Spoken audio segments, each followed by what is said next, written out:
Hi friends, good morning. आपने सबाई केमन आছেন? आशा करी सबाई भालो आছেন। Welcome to my channel creation of Chandni और वेलकाम আপনাদের আরও একটা নতুন ব্লগে। গাছগুলোতে এত সুন্দর ফুল ফুটছে দেখে মনে শান্তি লাগছে। এই শীতের মধ্যে গাছগুলোর যে অবস্থা হয়েছিল না, চোখে দেখা যাচ্ছিল না। যাই হোক, আবার ফুল ফুটছে, এটা খুবই আমার ভালো লাগে আর আনন্দও লাগে। তারপরে নিচে এসে মাছগুলো ফ্রিজ থেকে বের করে কিন্তু ভিজতে দিয়ে দিলাম, কারণ আজকে কয়েক রকম মাছ রান্না করব, ইচ্ছা আছে। অনেক দিন পর মাছ খাবো, এরকমটা ইচ্ছা আছে। যাই হোক, আর এখন দেখুন ওই মিটারে যে কাজ করে গিয়েছিলো সেটা আজকে আবার মিটারটা খুলে নেবে। বাট আমার মিটার ঠিকই আছে, বিল ঠিকই এসেছিলো, কিছু উল্টোপাল্টা হয়নি যেটা আমি ভেবেছিলাম। বিলটা আমার বেশিই আসছে। যাই হোক, একটু আমাকে কনসাস হতে হবে এই ইলেকট্রিকের লাইনের দিকটা থেকে। তারপরে ফ্রিজ থেকে কিছু সবজি যেগুলো নষ্ট হয়ে গেছিলো সেগুলো বের টের করে, নষ্ট তেমন খুব একটা হয়নি, যাই হোক সবজিগুলো একটু গুছিয়েও রাখলাম। আর ফ্রিজটা একদম মানে বিচ্ছিরি হয়েছিল, যাই হোক সেখান থেকে একটু পরিষ্কার করে নেওয়ার চেষ্টা করলাম, জানি না কতটা কী পারলাম।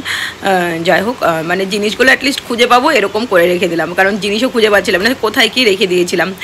আর এদিকে এখন সব সবজিগুলো গুছিয়ে নিচ্ছি, যা যা আজকে রান্না করব সেরকমটাও গুছিয়ে নিচ্ছি। একটু সবজিগুলো হলুদ হয়েই গেছে। তারপর এখানে মাছের জন্য সমস্ত রকম মশলা কেটে নিয়েছি, আলু, পেঁয়াজ, রসুন, লঙ্কা, টমেটো, মানে যা যা লাগবে আর কি। তারপর এদিকে কিন্তু আমি ভাত বসিয়ে দিয়েছি, কারণ ভাতটা হয়ে গেলে না আমার মানে কি রান্না হয়ে গেল, কী জানি কেন এরকম মনে হয়। এখানে একটা পটল কেটে নিয়েছি, সেটা ভেতরটা ঠিকই আছে, আমি ভেবেছিলাম খারাপ হয়েছে, বাট খারাপ হয়নি। আর একটু করলা ভাজা কেটে নিয়েছি, এটা নেহা একটুকু খায় না, তাই নিজের মতন করে কেটে নিয়েছি।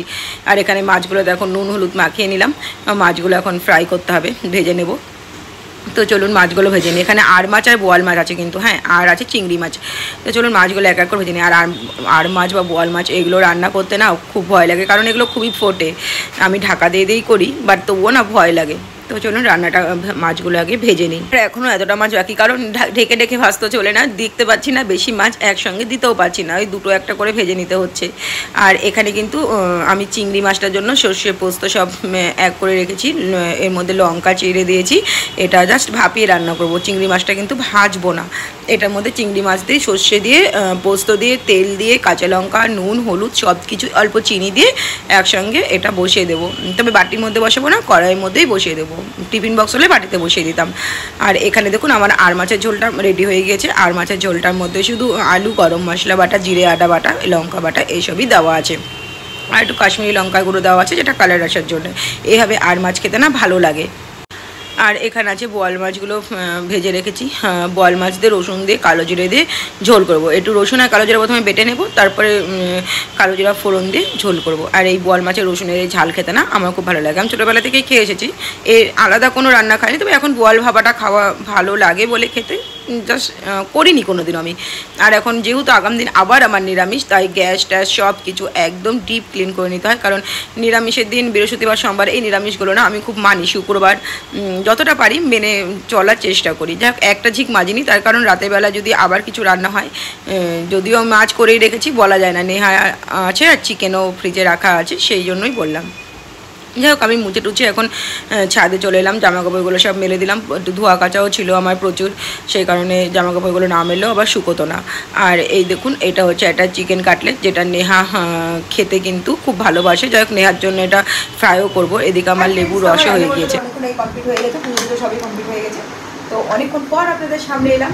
যাই হোক, প্রচুর কাজের চাপ থাকে, তো সেখানে না মানে সবসময় মোবাইল মানে ফোকাস করে কাজ আমি করতে পারি না, কারণ যেহেতু আমার এগুলো ব্যাপারে এক্সপিরিয়েন্স বা মানে কী বলবো সবই কম আছে। যাই হোক, আমিও চেষ্টা করছি সব কিছু আপনার সঙ্গে শেয়ার করার দরকার। যাই হোক, চলুন তো আমার রান্নার ফাইনাল লুকগুলো আপনার সঙ্গে আজকে শেয়ার করুন। ভাত, এটা হচ্ছে বোয়াল মাছের ঝোল, মানে রসুন দিয়ে ঝাল আছে। এটা আছে আর মাছের ঝোল, যেটা গরম মশলা দিয়ে করা আছে, আগেই বলেছি, আদা বাটা জিরে বাটা। এটা আছে চিংড়ি মাছের ভাপা, এই চিংড়ি মাছটা খেতে খুব ভালো লাগে। এটা চিকেন কাটলেট, এটা ফ্রোজেন খাবার একটা, যেটা নেহা খায়। আর এটা আছে করলার মধ্যে একটা পটল দেখলাম নষ্ট হয়ে যাচ্ছিলো, সেটা যতটুকু খাওয়া যায় ততটুকু, আর পেঁয়াজ দিয়ে ভাজা আছে। তো চলুন এবার আমরা খাওয়া দাওয়াটা করে নিই, আর তারপর আবার কী করছি না করছি সব কিছু আপনার সঙ্গে শেয়ার করি। খাওয়া দাওয়ার পরে আমার সমস্ত বাসন টাসন যা যা থাকে সব মেজে ঘষে আমি কমপ্লিট করে নিয়েছি। এখন একটা গ্লাস নেহাকে দিব আর একটা গ্লাস আমি খেয়ে নিব। এই মৌসুমিগুলো রস করতে একটু টাইম লাগে, বাট খাওয়া তো খুবই ভালো।